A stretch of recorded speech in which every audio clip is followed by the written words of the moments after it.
cheering for the Iraq invasion in 2003. He supported the overthrow of Gaddafi in Libya a couple years later. He pushed for preemptive strikes on Iran and North Korea. He called Russia's actions in the United States in 2016 an act of war. He agreed with Bill Kristol on that. He's advocated for regime change in Venezuela, Cuba, Nicaragua. Trump, of course, ran against all of that. Apparently, the president has told people around him this week that John Bolton wants to get him, quote, into a war. Now, we're not in the habit of fact-checking other people's news stories, but in this case, we can confirm that conclusively. Yes, Mr. President, John Bolton does want to get you into a war. It's all he wants. It's what he dreams about. Many wars, if possible. And if you're not careful, he'll do it. Well, Democrats in Denver just decriminalized hallucinogenic mushrooms, but in Washington, they're trying to raise the age for smoking cigarettes. How does that make sense? Mark Stein will explain it.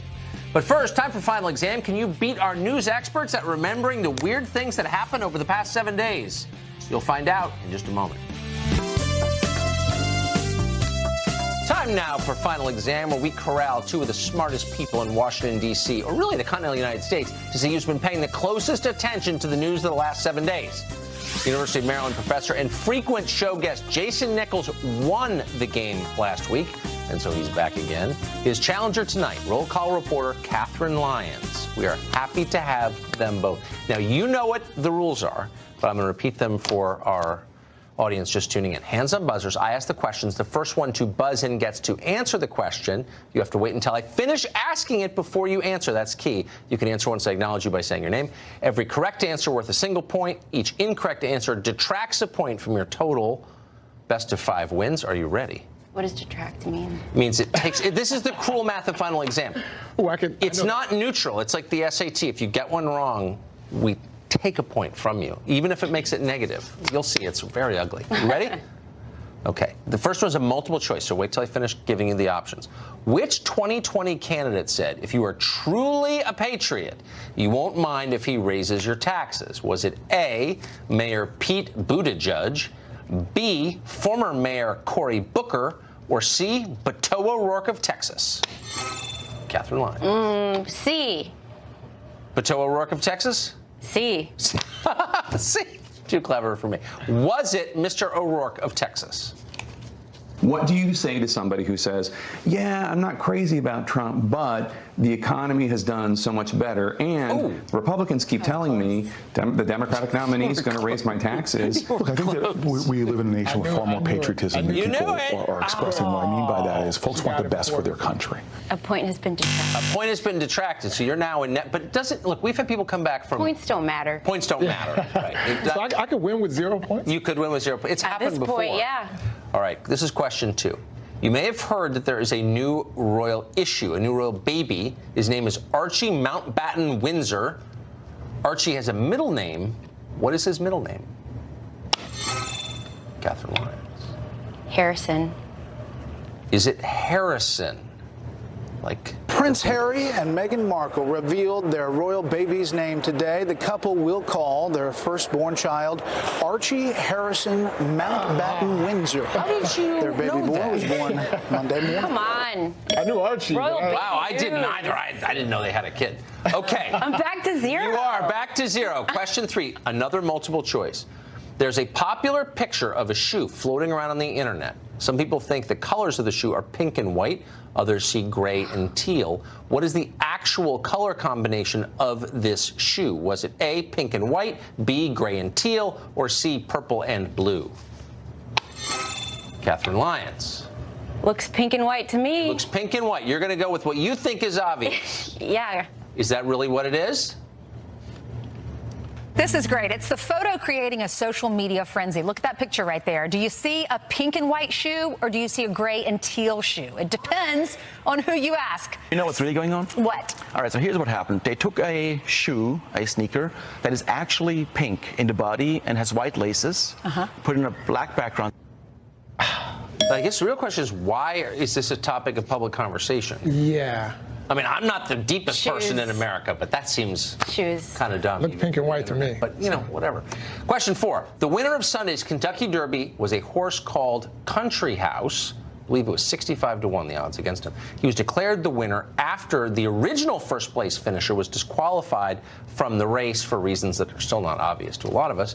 What was the name of the disqualified horse? Why aren't you answering? Go ahead. Oh my gosh. I knew one answer. That was The the disqualified Booker. horse was, shoot, hold on. Okay. Hold on. Usually you... I know. You're distracting Got me 5 right more now. seconds. Oh, 1,000. maximum security. Was it Maximum Security? The Kentucky Racing Commission tonight rejected an appeal by the owners of Maximum Security. The horse finished first in Saturday's Derby, but in a stunning ruling was disqualified for interference. What do you report on that roll call? I love horses. Okay, final question. This is a 2-point question. This is a daily double. Daily double, all right. All right, here it is. The Met Gala party just took place in New York City. This is the event that reminds us that we really are late Rome. It's the event where celebrities turn up in elaborate costumes and embarrass themselves. Singer Katy Perry came dressed as an unusual object. Was she A, a fish tank, B, a chandelier, or C, a washing machine? Jason Nichols. A chandelier. B. Was she a chandelier?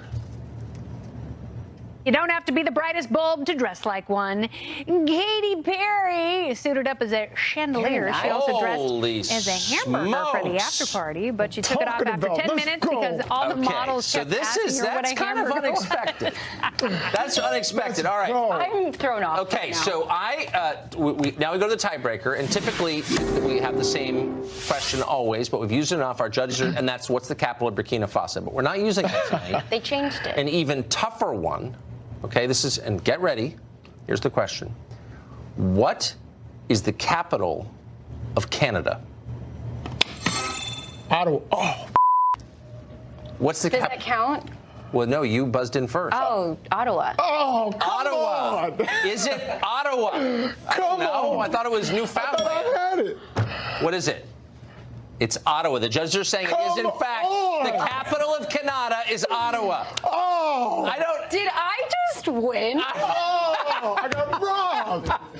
Thank you. That's you- a buzzer. America. That is a buzzer And malfunction. by the way, you get the coveted Eric Wempelmann. Oh my goodness. That's a buzzer malfunction. It might have been. I protest. Professor, that was incredible. And by the way, you both knew what the capital of Canada No, was. I didn't. I didn't either. I had literally no idea. Thank you, Jason. Thank you both. That was tremendous. That's it for this week's Final Exam. Pay attention to the news each week, including to the countries contiguous to the United States. Tune in Thursday to see if you can beat our experts. We'll be right back. One of the founders of Facebook came out with a remarkable suggestion today. His name is Chris Hughes, and he said it is time to break up the company he helped create. Do you think Facebook is dangerous? I do. I think Facebook has become too big, too powerful, because there's no regulatory agency from the federal government. Facebook is, in fact, dangerous, and not just because it's big. In a New York Times op-ed, Hughes goes on to say that Facebook's dominance of social media is giving it a stranglehold on speech. Mark Zuckerberg, he says, has the unilateral power to, quote, monitor, organize, and even censor the conversations of 2 billion people. He can and has denied an audience to entire publications. He could delete the comments of an entire country if he wanted. He's America's chief censor when America should have no censors at all. Congress and federal regulators ought to give Hughes' proposal a serious look like tomorrow morning. Facebook is, of course, a much bigger threat to our liberties than Russian trolls have ever been. Well, Denver voters went to the polls on Tuesday, and they approved a law decriminalizing psilocybin hallucinogenic mushrooms. The timing's kind of funny, though, because here in Washington, Democratic Senator Brian Schatz has introduced a bill that would make the legal age of smoking cigarettes 21. So if you're keeping track at home, to the left, smoking cigarettes is evil, drugs, fine. Author and columnist Mark Steyn joins us to decode this mystery. Great to see you, Mark.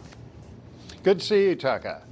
So why is cigarette smoking worse than hallucinogenic mushrooms? Well, it's an odd priority, isn't it? Because, for example, not just tobacco use, but lung cancer rates have declined significantly over the last 25 years or so, whereas overall deaths by drug use have exploded since the beginning of the century. So it's strange to see now that the model for marijuana, where there are now apparently medicinal value to so-called magic mushrooms, is now the way by which that becomes a fully legal thing. I think what's interesting to me, Tucker, is that basically drug use is an American problem.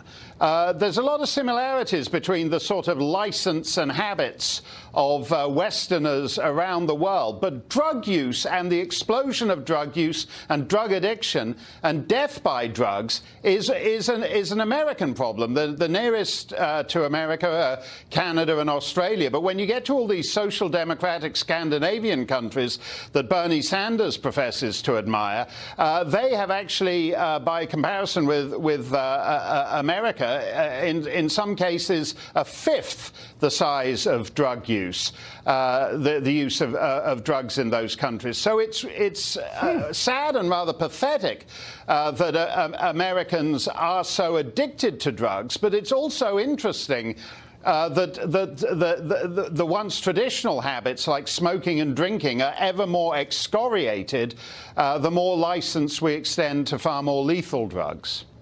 So people quit smoking, the country gets fatter and sadder. Right. Yeah. But this is a great victory somehow.